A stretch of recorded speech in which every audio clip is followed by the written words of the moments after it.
हवेली का रहस्य। घटाओं ने चांद को निगल लिया था और आसमान में बिजली किसी नागिन की तरह लपक रही थी।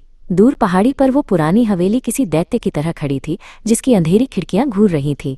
गांव में एक ही कहावत मशहूर थी, कहते हैं इस हवेली में जो गया वो जिंदा वापस नहीं लौटा। पर आरव के दिल में डर से ज्यादा हिम्मत थी। वो हवेली के विशाल जंग लगे गेट पर आ खड़ा हुआ। उसके एक हाथ में टॉर्च थी और दूसरे में एक पुराना पीला पड़ चुका नक्शा। उसने फुसफुसाकर खुद से कहा, आज इस हवेली का राज मैं खोलकर रहूंगा। उजागर करने के लिए दृढ़ था। जैसे ही वो पास आया, हवेली का बड़ा लकड़ी का दरवाजा एक चरमराती हुई आवाज के साथ अपने आप खुल गया। अंदर से धुंध और घना अंधेरा बाहर आया। अंदर एक लंबा हॉल था। दीवारों पर पुरानी धूल भरी पेंटिंग लटकी थी, जिनके चेहरे अंधेरे में उसे घूरते हुए लग रहे थे।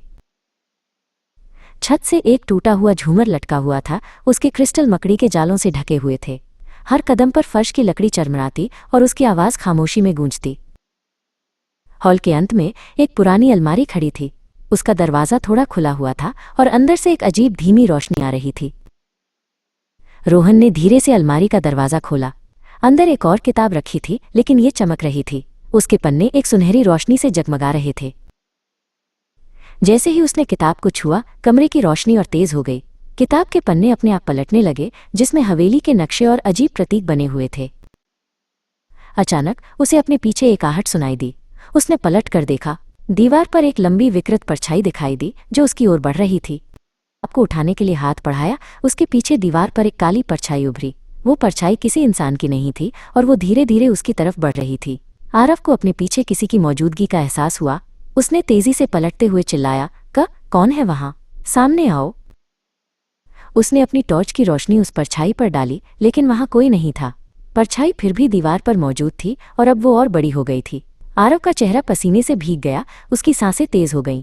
उसकी आंखों में खौफ साफ दिख रहा था। ये साया इंसान का नहीं लग रहा।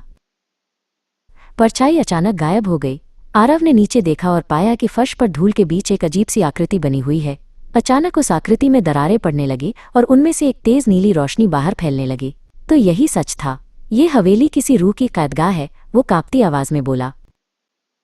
आरव ने जल्दी से चमकती हुई किताब और चाबी उठा ली। तभी किताब उसके हाथ से छूटकर हवा में तैरने लगी। उसके पन्ने अपने आप तेजी से पलटने लगे और कमरे में तूफानी हवा बहने लगी। हवेली की दीवारों से एक ठंडी भयावह आवाज गूंजी, अब बहुत देर हो चुकी है।